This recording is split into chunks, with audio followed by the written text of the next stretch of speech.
So welcome everybody to our digital history series called March on Milwaukee. We started it in May with an exploration of the open housing marches. In June, we were focusing on Latinx history in Milwaukee. The story of the Chapman Hall takeover was kind of the backbone of that. And this month, July, we are shifting now into a month-long discussion of food, in part because the pandemic is sort of blunted our ability to be Milwaukeeans this summer and go out to festivals and appreciate food, and which is such a big part of our culture. So we kind of wanted to celebrate conversations of food and how that can get us into other conversations of culture, of politics, of power. And we wanted to start that conversation in Walker's Point. So as you can see from our first slide here, food, culture, and fighting gentrification is the topic today, and we are joined by three spectacular people who are spectacularly qualified to have this conversation. I do just want to point out, because this is organic, the church bells here on South 27th Street, they're actually playing Lift Every Voice and Sing right now, which I bet has never happened before in the history of the South Side. So that's just an interesting thing that's happening in my backyard. Yeah. But actually, why don't we allow you guys, Marcela, Jesus, and Ursula, to introduce yourselves. Marcela, who are you? Hello, everyone. My name is Marcela Garcia, better known as Chela. I have been living in Milwaukee most of my life. I was born in Guadalajara, Mexico, but, Milwaukee has been home since I was 4 years old. I currently function as executive director of Walker's Point Center for the Arts, where I have been there close to 4 years.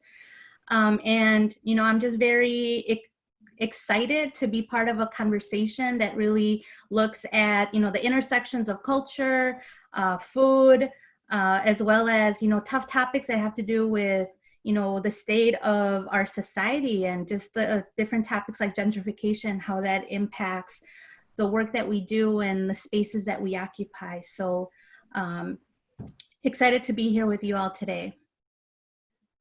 All right, Jesus. Hello, everyone. My name is Jesus. So I was born and raised in Milwaukee. I'm a first generation Mexican-American kid. My parents come from the state of Jalisco. They planted their seeds here in the late 70s, and they raised us here. When I was 18, I moved away for a little bit. I was out in New York. And I came back in 2017, and I started my first little business, Mazorca Tacos. It was a little trailer right on the border of Walker's Point in the 3rd Ward. And then, fast forward to 2019, I opened up Zocalo, which is a food truck park in the heart of Walker's Point. And, I think the reason why I'm in this part of this conversation is that when people experience Zocalo, they really understand or feel the essence of what Milwaukee can be. And it's such a diverse space. And it's just like, I'd love to share how we were able to do that if we were able to do that in, 3/4 of a city block, how can we multiply this and create more so that there is more diversity throughout Milwaukee? All right, thank you for the intro. And we're going to get more into your story just in a moment. Ursula. Yeah, so my name is Ursula Twombly, and I immigrated to this country 45 years ago from Switzerland, and have been in Milwaukee all of my life since then. I moved into Walker's Point. My business moved into Walker's Point in 1996. They're one of the first architectural firms that moved into the area. And over the following 20 years, we saw a tremendous amount of development and construction and studies, issues around gentrification, transit-oriented development. And our firm actually was responsible for a number of the projects that have kind of spurred on the redevelopment of Walker's Point, like the Clock Shadow building and Purple Door Ice Cream. And then I was also a board member of Walker's Point Association for, about 8 to 10 years. Excellent. So that's me. So you guys are a perfect group for this conversation. I would, as was mentioned, we are having this conversation kind of to remind ourselves of, in part, with a focus on food, of the festivals that so define Milwaukee. Would you all mind sharing a story or a festival that you miss the most right now, or a story from a festival that you feel is kind of making 2020 incomplete for you? So and for our attendees, please do the same. Drop some of your thoughts in the chat as well about those festivals that we're missing this year. Go ahead, Adam. You guys got one? I'm personally going to miss State Fair when it rolls around or doesn't roll around.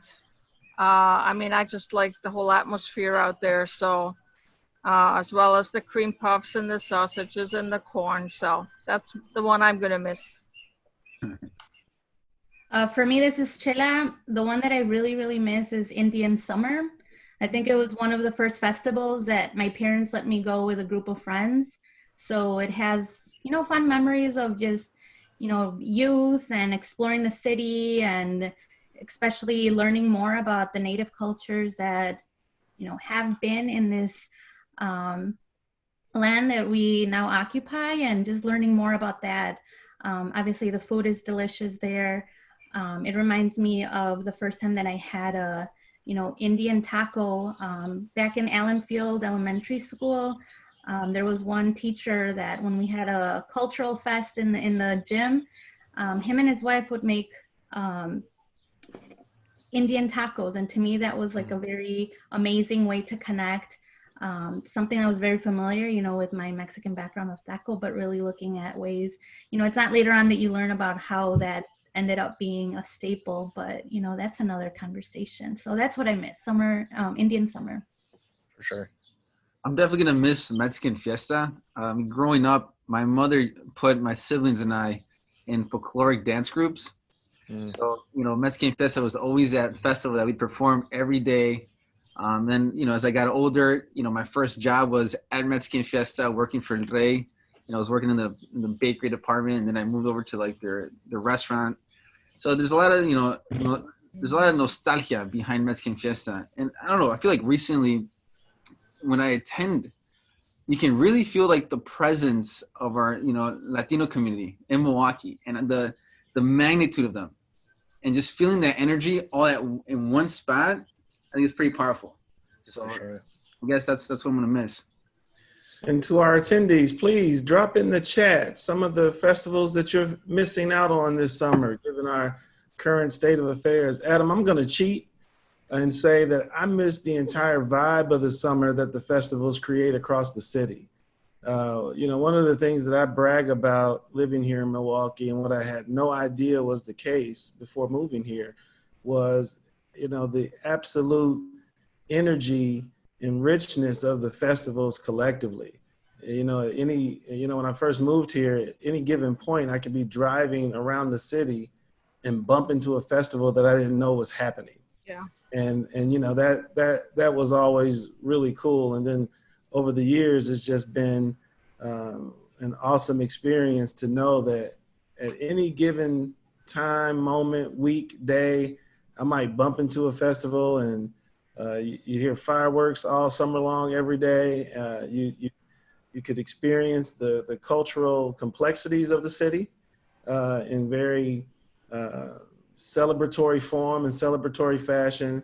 And so the vibe of the summers is something that I'm missing out on this year.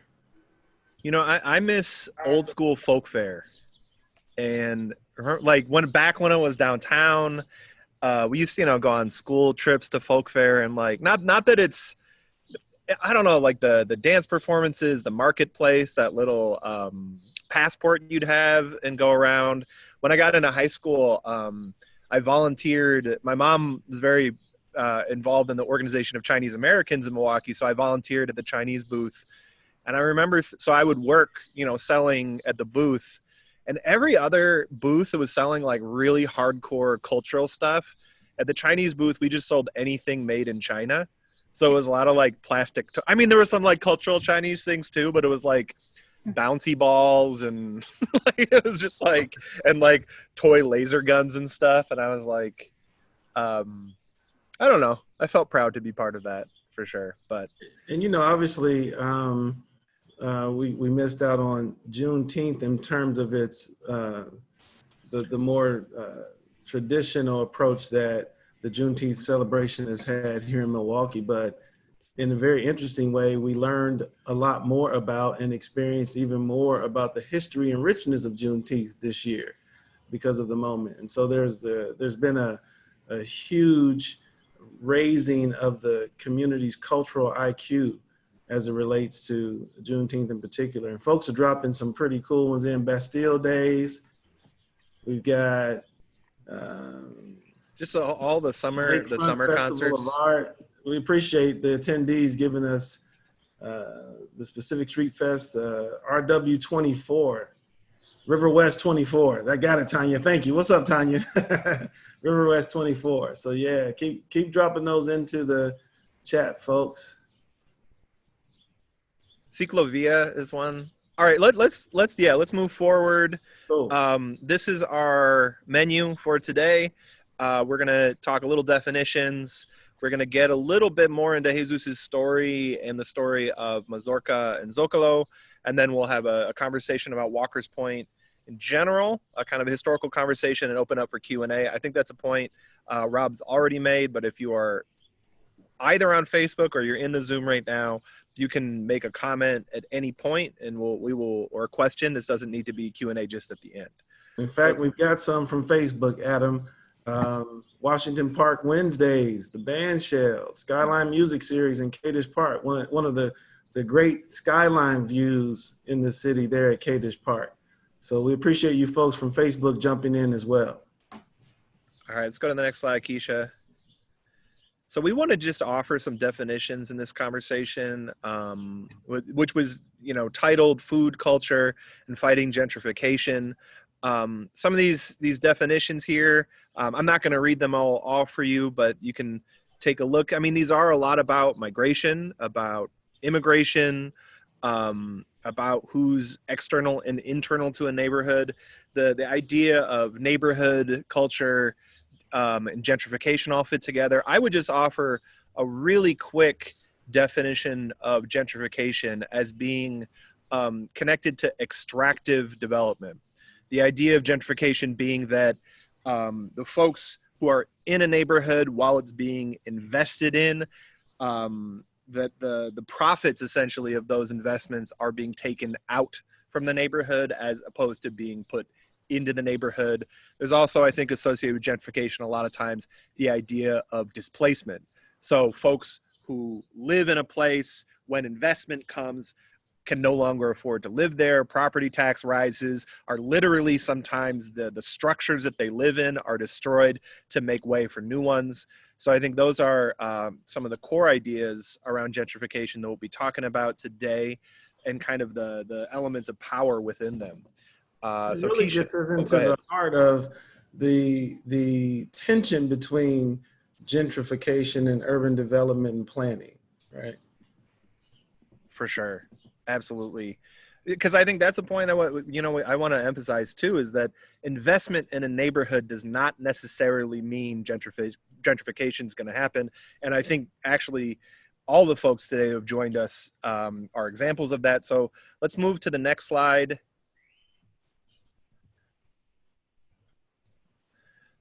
All right, so we are going to talk a little bit of neighborhood history, intersection of food culture and politics, and I am going to take over the screen share here in a moment to look at a series of images here. And Jesus, there you are. You must be in air conditioning right now because you're wearing a sweatshirt, but if you want to walk us through a little bit, this is an image from, I think it was 2017 that I took before we actually even met each other. Can you talk a little bit about what we're seeing and how it came to be? Yeah, so I mean, this is the summer of 2017. I had moved back from New York, and I was, I think I moved back in late 2016, and I bought this trailer in Kalamazoo, Michigan. The reason being is I moved back because I wanted to start a business. I was ready to plant my seeds in Milwaukee. I looked at my bank account and I said, what can I really do? And the most viable option for me at the time was buy a trailer, convert it into a kitchen, a mobile kitchen, and just start telling your story through food. So when I bought the trailer, I started looking for location. Walker's Point has always had like a lot of significance to me. The reason being, my parents immigrated in the late 70s. My father used to work at Pfister and Vogel. So this was, First Street was his main route to get to Pfister and Vogel. When my mother was working, she used to work at a factory in Walker's Point, right off of 3rd and Florida, which is now a new development. But at the time, it was like they used to make hats, like wool hats. So they'd always tell us stories of the neighborhood. They met at Guadalupe, which was, I believe it's called Holy Trinity, back in when it first opened up. And I believe it's like the second Catholic church that offered Spanish Mass. And that's where they met. So there's a lot of history. I grew up on 17th and Scott, which is not considered Walker's Point, but it's a neighboring neighborhood. So it was part of my story. And if I'm sharing my story through food, it's important that I'm planted there. I reached out to the owner of the lot. We worked out a deal. I was able to be there, and really, in that location is really like the entrance to like Milwaukee, 3rd Ward, downtown. So it's really like you can't avoid it. You're gonna find out what the story is behind Mazorca because we're present. So that's what led me to being there on First in Pittsburgh. For sure. And it's I mean, I probably saw you guys within the first week you were there, because I like you just described. I mean, that's an intersection that people are passing through all the time. It's just a really heavily trafficked one. We're gonna move to another image here. So talk us through this kind of thing. I'm gonna share kind of a whole array of images, but this is sort of the evolution of your time in Milwaukee. Right. I feel like if you don't shy away from telling your story, I think this is the fruit of that. So, not being afraid to let people know, my origin story, that led me to be in a position where I can now provide more opportunities for other food entrepreneurs to tell their stories, create this platform. This is an image of Zocalo, the food truck park. We opened up in 2019, in July of 2019. And I mean, our focus with creating this space was, one, we wanted to cultivate relationships with food entrepreneurs. And we really wanted to create an ecosystem that was going to harvest community. And, with the help of my business partner, Sean Phelan, he is a developer. So we started having conversations early on. I mean, after the first summer of being on First in Pittsburgh, we started having conversations about being able to provide spaces for not just me, but for other vendors. I met Sean Phelan, back when I was like 12 years old. He was very much involved in my middle school. And he was a mentor. And I think that's also very important that we understand the value of mentorship in these communities. But, just kind of like staying on topic, this is a space that we're reaching our 1-year anniversary, I believe at the end of this week. But what I'm the most proud of is when people talk about the space and they just mention how diverse it is. And how they don't feel like, they're shocked that they're in Milwaukee experiencing this. For sure. So I'm just going to scroll through some images. Ursula or Marcella, do you guys want to, there you are with Lieutenant Governor. Yes, and then Sean Phelan is my business partner. Cool. He's the gentleman in the middle. What I think is really cool of what you're doing here, and it's kind of a repeat of something that I was involved in, this whole culture of like food production and food manufacturing.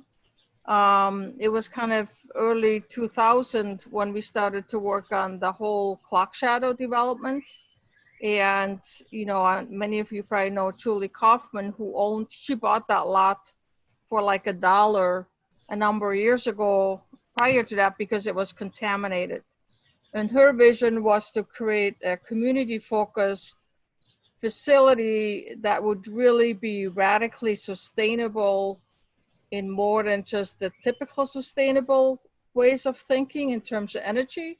She also wanted it to be a really important part of the community of food production. And so through that project, we ended up developing incubator businesses within the Clock Shadow Creamery portion of that business. By including Walker's Point Clinic and Core El Centro and the Healing Center, we were also able to expand that whole community connection to a farm producing rooftop. And it's just kind of interesting of how these things keep on repeating themselves in Walker's Point. For sure. You know, because now it's like, you know, this is now 15, 20 years later that you're doing this kind of development. So I think that's really, really cool. So when you started this, Jesus, and so Marcela, in 2017, the 5 years prior to 2017, Walker's Point was undergoing like really rapid change with new housing facilities going in. You saw a lot of infill development. You saw repurposing of buildings. And Marcela, a lens that I know you have is that working at Walker's Point Center for the Arts is that of culture and art. Can you talk a little bit about the, you know, kind of what you were seeing through that period of time, and then kind of the role that culture plays within these conversations of neighborhood and change and the potential of gentrification? Yeah, I mean, I think for me, you know, I think it's just the question of, as we're analyzing the development that's happening, I think for us as folks that are invested in the communities and then maybe have, you know, direct connections to folks that are either being displaced or that are being affected in one way or other, I think it's our responsibility to really acknowledge the, you know, the harm and damage that can result from, you know, decision making that doesn't include, you know, the voices of the community in terms of like what investment is needed, you know, what type of businesses are coming in, and most importantly, like where does the line of money trace back to in terms of that economic empowerment. So when I'm analyzing the impact of, you know, just this development in Walker's Point, I'm definitely seeing folks that usually would not have felt safe. I think part of the conversation, especially with, you know, the lens that we're seeing right now in terms of, you know, police brutality and policing is really, you know, how are we creating safe communities, and how are we defining, you know, safety, and how is that even, you know, the center topic as investment is happening. So as someone, you know, who, you know, is brown, I think that it's also important for us to realize, I think, you know, when we talk about our role in fighting gentrification, I think it's also important for us as individuals to acknowledge the roles that we play in enabling the type of, you know, gentrification or enabling of systems that are disfranchising, whether it's people from physical space or, you know, disenfranchising them from feeling of belonging. So now bringing it back to my role as a director of Walker's Point Center for the Arts, you know, this is an organization that has been in Walker's Point for over 30 years. It's definitely been a gathering place for folks that are very diverse. You know, one could argue that the arts is like one of the ways that folks of different backgrounds, of different socioeconomic status can come together into, you know, common language of analyzing, you know, whatever, you know, is happening in the world through the form of art. So to me, it's really important to really look at how, you know, the center right now in 2020, analyzing, you know, all of these intricate systems that play of power, of, you know, belonging. To me, it has been really important in the leadership in our programming to ensure that we are welcoming to folks, that, you know, that we are being seen as a advocate for, you know, folks that don't necessarily get invited to these conversations of, you know, the businesses that are coming in, of why they're coming in. I think that there's a lot of criticism around how development happens. And I think that there are some changes in moving towards positive direction of, actual community inclusion, but there's definitely a long way to go towards that. And I just think that, we're in a very important moment in time to really, ask those critical questions, that it's not just like, oh, thank you so much for coming in, building this and providing jobs. Like, really be critical as, stakeholders in these communities of, what are the types that are being offered, what businesses are coming in, and most importantly, how that's going to leave long-term investment, not just residual, like in the next year or two or the next month, but really long-term investment that I think really complicates, just the whole notion of what investment really means. Sure. And to our attendees, please don't wait till the end for Q&A. Pose some thoughts and some questions that our panelists can react to, because looking at some of the brains we have in our attendee list, I'm sure there are plenty of thoughts and questions that you folks want to share. So one thing that comes up to me, so here's some delicious images of food, is go back to those for 1 second. That's an arepa from Anytime Arepa. That's from Foxfire, I believe. Right. And I think, so Chela, to your point of protecting, holding, creating spaces for culture too, because that's another conversation that has, as investment comes in, of having an analysis of which cultural spaces have existed successfully in the neighborhood over time. You're a part of one. And I think what Jesus, I think you're part of, and Ursula, you've also helped create cultural spaces, is creating, spaces where culture can be kept and held. These are images from the pandemic. And I think, to me, one thing that strikes me about Zocalo, and then also, obviously, Chela, the work you're doing at WPCA is ushering in a new generation of leaders, so that the cultural representation in Walker's Point and what we consider to be art and culture is also being produced by people in their 30s, their 20s, and younger. So can you guys talk a little bit about the protecting and holding space for kind of the emerging culture that's coming up at the same time? I think it's important that these new developments that are coming to the neighborhood, that they're open to have these discussions. To they shouldn't wait for the community to seek them. They should seek the community, and being open to listen. And I think once people understand that we're willing to listen, take their feedback, and include them in the development, I think they realize that what the goal is, the overall goal. I just feel like what's worked for us is really just embracing unique ideas from everyone, and I think that's what's really helped us get to where we are today. So, I would like to maybe contribute that, to me, there's always been two kind of Walker's Points. There's the Walker's Point with the Latino community, which was very tight knit and a lot more of a residential area. And then there was always the area, First Street, Second Street, and the areas east of there. And they have developed, I think they too ended up developing very differently. Early on, there was a lot of affordable housing that came into the neighborhood. And a lot of that was just built. There was very little conversation about who was going to occupy those buildings and, what they're contributing to the neighborhood. And then with that also came all the new type of restaurants that all of a sudden started to make Walker's Point safe for rest of Milwaukee. Because I remember very strongly the rebranding of Walker's Point at one time as the Fifth Ward.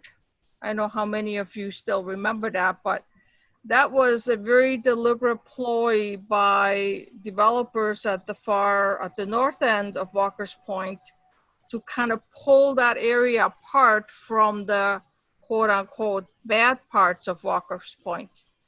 And I know there's still some people who keep on referring to it as the Fifth Ward. And to me, that was always very kind of detrimental, because it was trying to pull part of the essence of Walker's Point away in order to make it appear, or in order to send the message that it was safe to come here.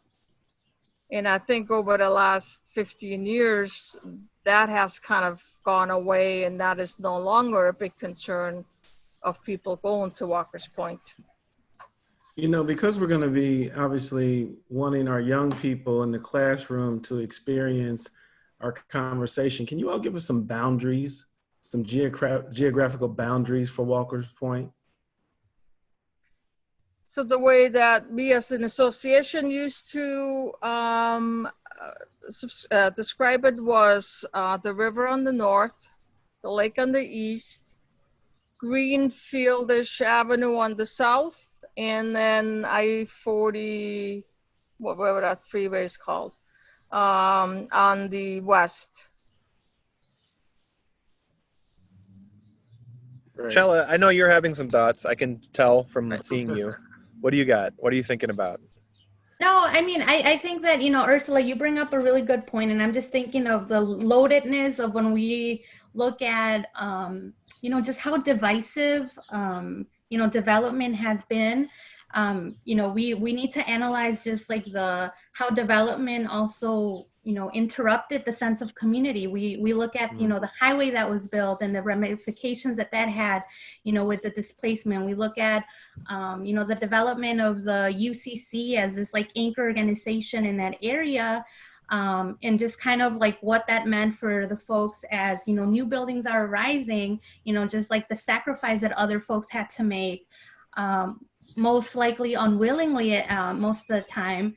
And just analyzing that that we do have a history of development resulting in violent ways of disrupting communities. So I think that there's a lot of healing that has to come from that I think we are still waiting to do in many ways and forms. And it doesn't make it easy that this new wave of development is really looking at just kind of not acknowledging, I guess, like the history that has been there. I even remember, Ursula, you talk about Fifth Ward. I remember when it used to be called the Latin Quarter. Right. And just kind of like, who is doing these like marketing things? Like, who is approving all of these like things, right? So That was Nick Anton. Yeah, Nick Anton did that one. So those are all, the questions that I think I have, especially, as, current leaders in our city, is really, going back to our responsibility as, I wouldn't necessarily say holding space, but really amplifying the platform for other people to really share their stories of the impact of what they want to see. We talk about, community involvement from the inception of these ideas. I think that there's, like I said, there's a long way to go in terms of really involving community in ways that's not, performative. And I think that a lot of the organizations, just because, community work is hard. Community work takes a long, long time. It's built on trust. So you can't expect to have trust in communities, overnight. So it's a process that I think doesn't necessarily always align in best interest of, development plans or, building things, because, there's a timeline we need to get this done.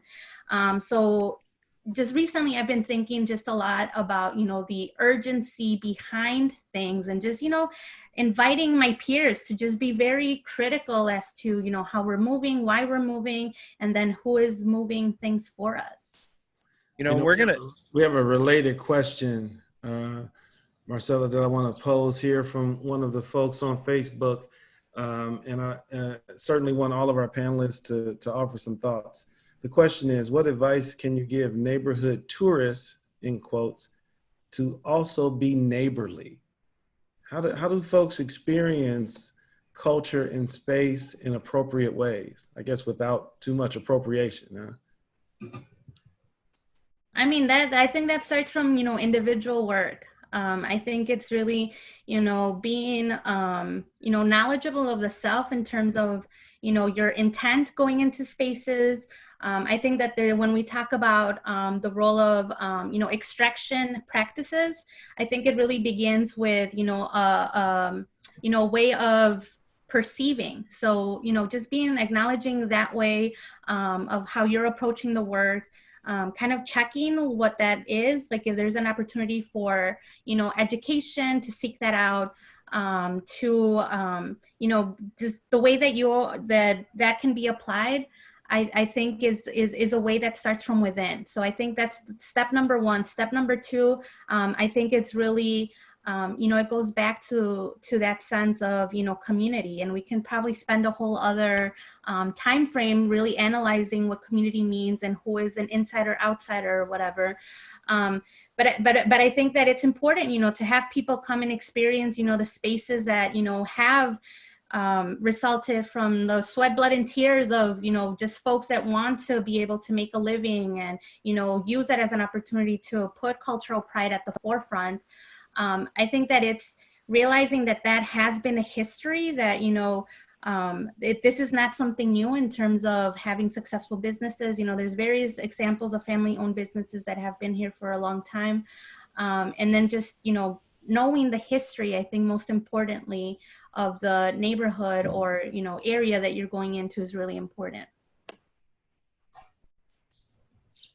So I'm gonna move, Shala, a bunch of what you just said is actually where we're getting to in terms of some of these next things we're going to share. I'm gonna do a share screen real quick. As Adam is loading that up, we have another question that folks can respond to or certainly keep in mind is, how do you all envision the ideal situation, one that does not displace residents? What's an ideal scenario as communities are engaging culture and identity in these transitional periods? I think the ideal situation is people from the same community need to be the ones buying the property and redeveloping. How do we get, our youth to that point? I guess it's through mentorship, through education, through resources. But I think to solve that problem is we need more people from the community buying land. Well, I think there's, other options is really to use the land trust model as a way for the community or for a community development corporation to actually purchase land and then hold on to it and develop it for the community instead of selling it. Now, I'd be interested to hear from Sala about, the amount of displacement that actually has happened, because I think one of the things where Walker's Point was fortunate in terms of adding, I think we've added like 400 or 500 units of housing in the last 15 years. And I think one of the reason it happened without a lot of displacement, to how I understand it, is that a lot of these were empty warehouses that ended up being converted instead of being in the residential single duplex family housing neighborhoods. So, I know there's issues around, being able to pay increasing property taxes, et cetera, but the physical displacement has been, I think, relatively small. Would you agree or not? I think it really hinges on which metrics we're using to define that, and especially how we're defining, the boundaries of the neighborhood. But I think that, when, I hear this a lot of like, is it really displacement when, it was like empty buildings or, it was unused land? I think that viewing it that way really simplifies a very complex issue of just how housing districting happened that had very much, racist practices, that had, it wasn't an equitable way of even zoning, the areas that people would live in. So, when we talk about economic empowerment, obviously owning land, owning homes, that's wealth that can be generational because you can pass that on to your family, your children.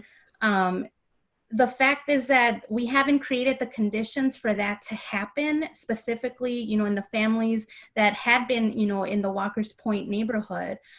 So for us to say, like, and simplify it, that it's just about, a single issue of like, we just need to do this, buy more houses. I think it's really, not acknowledging the role that these historic systems of oppression have had, with just like, the ability to even purchase a home. So I think that there's a lot of work that needs to be done around housing, security, and especially done through the lens of equity. So I know you, Ursula, you mentioned that there's a lot of, buildings and apartments that have been built in that area. And, just like the question that you mentioned of like, well, what are the prices for that? And, when we're looking at tax increases for property. So it's like all these multiple systems that I think even make it and create greater barriers for folks to be able to really be the ones that are finding economic empowerment. And I think that's what we're all interested in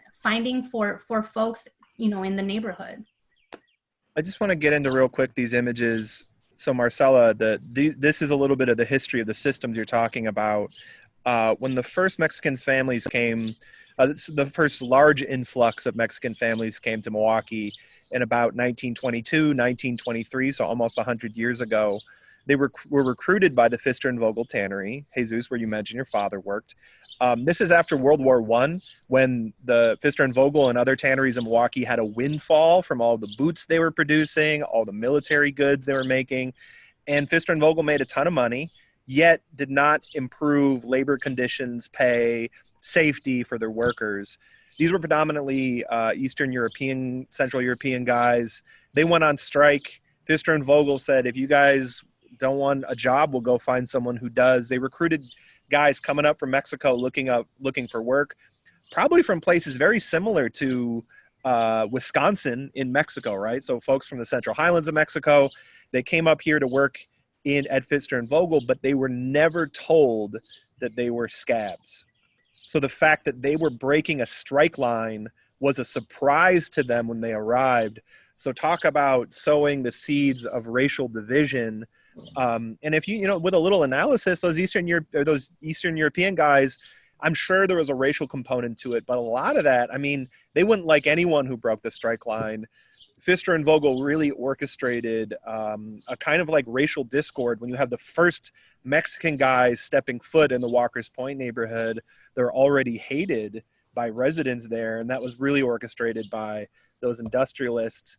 I'm going to go real quick. So speaking of the systems, as Marcella was just describing, this is a map. This is a great tool called Mapping Inequality, Redlining in New Deal America. It basically just collects a bunch of the redlining maps from around the country. Actually, let's just, if we want to talk about the North claiming that we're not racist, look at where redlining tends to center itself. Let's go to Milwaukee, Wisconsin. Let's zoom in a little bit. And as Adam is getting the image for us, the question of land utility runs the historical gamut from arguments associated with colonialism and settler colonialism all the way up through the contemporary moment in this very ruggedly capitalistic lens and frame. Are you using the land the way we determined it ought to be used? And are you using the urban landscape to maximize profit in very limited ways that oftentimes ignores the rich cultural underpinnings of neighborhoods and landscapes? So this is a redlining map. This tool is so great. It shows us area by grade, best, still desirable, definitely declining, hazardous. These are federal documents. That's important to point out. This isn't a troll on Reddit or 4chan saying these neighborhoods are messed up. This is literally our federal government doing this. Let's just click on this one. This is where Walnut Street is. This is made in 1937. You can read the remarks there. This is the Negro and slum area of Milwaukee. It is old and very ragged. Besides the colored people, a large number of lower type Jews are moving into the section. We got a twofer of racism there in that description. And let's move down here. Kind of the area we're talking about. Let's look at the scan. And this is just look, check out the maps from October 1st, 1937, favorable influences, detrimental influences, Mexicans coming into northeast corner. If you go down for the clarifying remarks, there's a bunch of stats in here, goes on about Polish folks, and then at the very end, it just tacks on Mexicans encroaching in the northeast. So I wanted to share this with you because this is a federal document. And as Marcella was just, I just wanted to show this to reinforce some of what Marcella was saying. This basically made it impossible for those families who moved to Pfister and Vogel to take out bank loans to buy homes, to invest in land, to build generational wealth. Oftentimes, redlining meant you couldn't even have a savings account. You couldn't have insurance. So I think, that those documents, I just wanted to share those a little bit with you all. What do you guys think after seeing these, sort of the story of the first large group of Mexicans coming to Walker's Point, and then these redlining maps? I know there's a lot there. I don't even know how to respond. We're kind of Yeah. dealing with this in every part of our city. I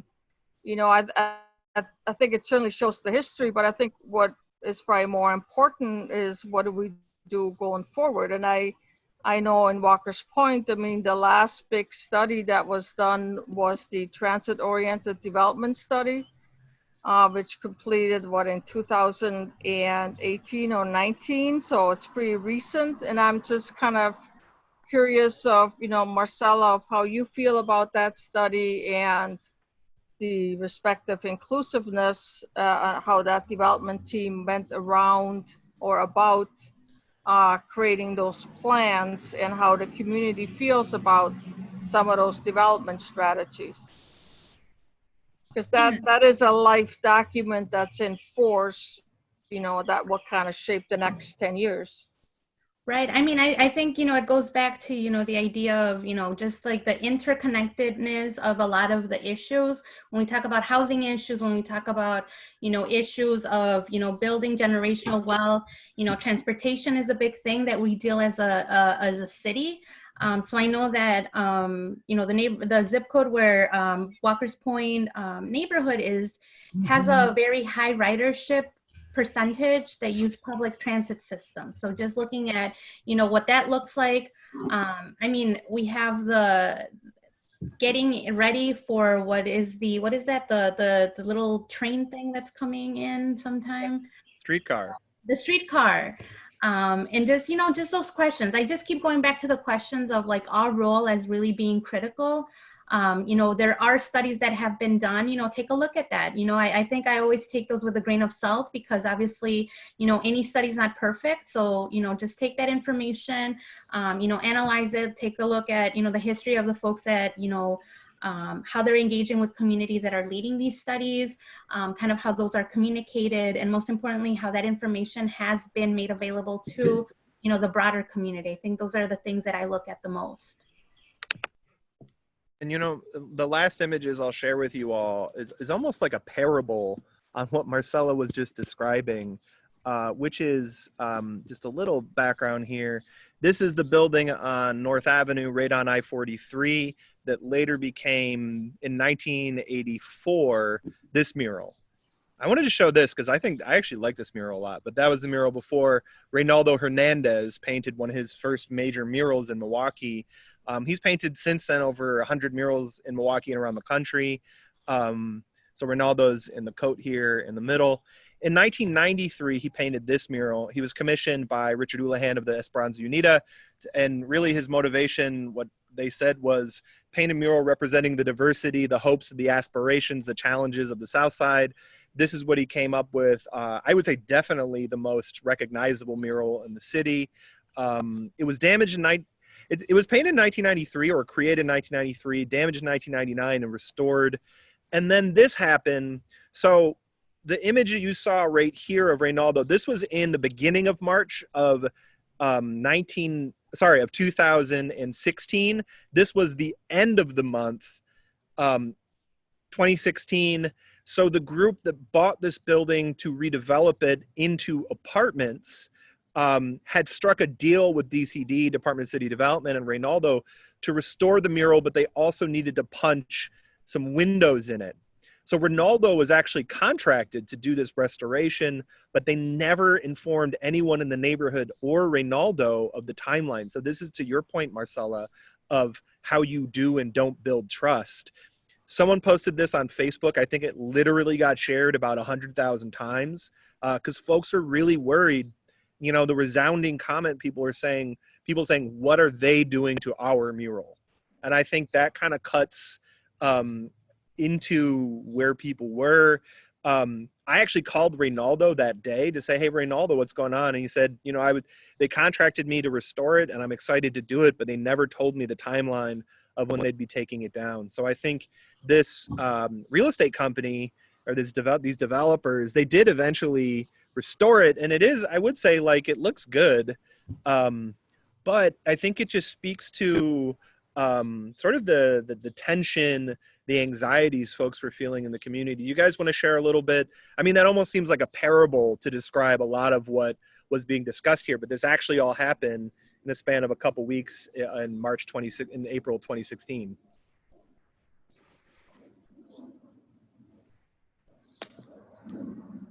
Well, to me, you know, that's a art piece that I see every day, you know, as I'm like going to work, you know, highway. It's very visible from many parts in the city. So I think to me, it's really, you know, what it symbolizes of just the, I don't know, kind of like the commodity that, you know, these symbols have for a certain type of people. So when we analyze, you know, the, you know, developers and kind of their vested interest and changing this, the function of this building, they were also, you know, messing with something that was very much a symbol of, you know, community. So when we're looking at how, you know, artwork, you know, art and culture kind of mix in these conversations of development, we're looking at, you know, who is able to make the decisions of what stays up for how long and how it looks like. And I think it was just a reminder for a lot of us of just how not in power we are for this decision. So I think it was just like a in-your-face example of how, you know, we're operating in these systems that we have no control over. And it was just very frustrating for many of us. And, you know, I don't know, I look at those images and it puts me in a place of anger and anxiety because that's what I was experiencing. And I still kind of do that when I'm passing by that because it just reminds me of this like wound that was left there and, you know, sort of somewhat repaired. We are getting directions from Command Central that we are quickly coming upon the 1 o'clock hour. So we want to begin to open up our conversation for Q&A. And so, Keisha, if you can promote our attendees to panelists, we want to give them an opportunity to engage a little bit more directly with us. And as we begin to do that, if our panelists want to continue to reply and comment on Adam's previous question, feel free. And also begin to think about some of your concluding comments about these intersections of food and culture and community and neighborhood and gentrification and urban development. Give us some takeaways as we get more of our folks into the conversation. To those folks who were attendees, you are now all panelists. And so feel free to join the conversation as you need to. We are all Zoom savvy now. So we know how to engage in the Zoom space with questions and the like. So, but our panelists, if you want to give us some more thoughts and begin to wrap things up, please feel free. Laura, Matthew, we're going to get you in just a second, but panelists, offer some concluding commentary for us. So, I mean, for me, just one of the things I wanted to mention is that, you know, having a higher density population in an area isn't all bad. I think one of the reasons that Walker's Point was finally able to secure a full-size grocery store only happened because of the population growth in Walker's Point. And, you know, Cermak was a huge fight from the community for about 10 years, and it finally happened. So, I mean, you know, there can be some positive aspects with the increased population density. But I certainly respect what Marcella had to say, so. Right. I mean, I think for me, it's just, getting informed and getting involved as you are able to. For me, I think that, being a leader within an organization that has strong footing in this neighborhood, I think it's, not only because I'm interested in its home, but because, it's my responsibility of being able to, create the type of world that I think is going to be, in benefit of most people, not just like the few rich or whatever. So, if folks you're not happy with what you're seeing, find out who is making the decisions, get involved. I think this, now more than ever, we're seeing how much power that our voices have in regards to bringing attention to issues, in mobilizing, and most of all, advocating for the changes that we want to see in our communities. Right. Yeah. I mean, I think it's a balancing act when you're creating any vision that you have. You need to understand, the environment. You need to understand the people. The best thing I can do is just share my experience. I left to New York not thinking that I was gonna become someone that was gonna develop a space. I was able to learn how to develop, and now I want to be able to share that knowledge with other Latinos in the neighborhood. Hey, you can buy a piece of land and rebuild it and add value to it. So it's what I've pivoted to is like teaching other people in the community, hey, how can you be a stakeholder? Because then you really have full control of what's going on. So, but it definitely is a balancing act. You got to respect what's going on around you at all times. Well, we thank you all very much. If you can just hold tight, we're going to get some of our attendees into the conversation. Laura, you want to jump in with a question? You want to unmute yourself and pose a question or two? You got a couple there in the chat. Oh, hey, I was just going to invite, can you hear me? Yes. Oh, good. Hi, everybody. This was great. And I know it's late. I was going to invite Jesus to talk a little bit more about his experience with his customers there at Zocalo, because you got people from all over, inside and outside the community there, and you referenced that a little bit. I'm especially curious how you've managed that, kind of being aware of your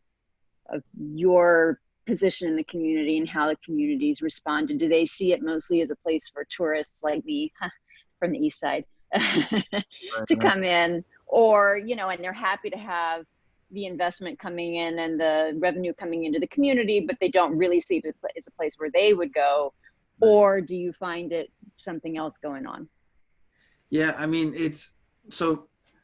I've always thought that food and drink will always bring people together, right? And just the way we had the space set up, I mean, prior to the pandemic, it was all communal seating. So last summer, you'd see that, we were forcing people to break bread with strangers, something that's not the norm here in Milwaukee. So we realized that, we have people from all different economic backgrounds coming through the space. I mean, we try to control our pricing that it's accessible to everyone. We create events that will draw different ethnic groups. Recently, have I heard the speculation that, people from the community are not feeling comfortable in the space? It does hurt. It really genuinely hurts when I hear that. And so the best thing I can do is schedule meetings and hear and listen to them and say, hey, how can I improve? What would you like to see more of? But we definitely, when we created this project, I mean, our main focus was drawing people from all over Milwaukee and Wisconsin to the space. I mean, one piece of it, and I kind of already mentioned before that I find about your space is that, it has a young audience to it as well. Like there's a lot of like younger folks that go to it, and like even I think that that's part of kind of its hallmark, is that you have kind of like folks who are similarly aged to you who are like attracted to it, which I think is like they, I guess it's just to speculate a little bit, are like folks who are still writing their story of Milwaukee and who may not be as set into the patterns of it that have existed for a really long time. So I think that makes it kind of a different dynamic. Yeah, I mean, it's just, you had to embrace, everyone's differences. So I mean, while I was gone, I left Milwaukee for 6 years, and I realized, what makes a city is embracing the diversity and bringing people together. Yeah. We've got one other question from Facebook, and then Adam, I'll turn it over to you to wrap us up. The question is, does any of the panelists, do you have any thoughts about natural restoration projects like MMSD's work with the Kinnickinnick River at Pulaski Park, 6th Street near Cleveland? Any thoughts about natural restoration projects that are underway or that have occurred more recently? I mean, I think for looking at just like the kind of the natural resources and the access that folks have to it. So I know like in our neighborhood, green space has been an issue, access to water has been an issue. So just looking at how even like the river, what is that? The, Okay. like what is that called? There's a development happening around the Harbor District. Yes. So looking at the edges of the water, of how that can, be more welcoming space for families to come and enjoy, that resource that we have so close. But because of, just how development has happened, it hasn't made it readily available for, families to have easy access to it, or even when they do, like it's not, family friendly conditions for it. So, I mean, I think anything that has to do with, projects that are making these resources more available are very much needed. To respond really specifically to that question, on the KK River, I would look into the 16th Street Health Center, as well as KK River Neighbors in Action. They have been doing a lot of groundwork, and it's certainly been a journey. There's been turnover along that project, but I think that I guess that's what I would say, to look into its community connectedness, because that can be a challenge, right? Like even the people living around a development might come in and out over time. We have reached the 1 o'clock moment, folks. We want to be respectful of your time. Jesus, Ursula, Marcella, thank you so very much. Adam, you want to wrap us up and get us out of here? Yeah, that's it. So we'll be back next Wednesday. We're going to have a conversation on Mitchell Street. Eric Ledesma, Arijit Sen, who I think is here, and someone from Lopez Bakery is going to join us for that conversation. So just a little bit south and west of where we're talking about right now. Not totally dissimilar dynamics, but yeah, we'll be talking about food as an entry point. Really, I mean, this conversation was a lot about power, politics, money. So we'll entice people with pictures of tamales and then shift it really rapidly into a difficult conversation about power. So cool. All righty. Thank you. I'll tune in. Say that one more time, please. I says, I'll make sure to tune in. Oh, great. Thank you very much. We're going to stop our live stream now. Thank you, folks, for joining us. Thank you, everyone. Thank you. Take care. Bye-bye.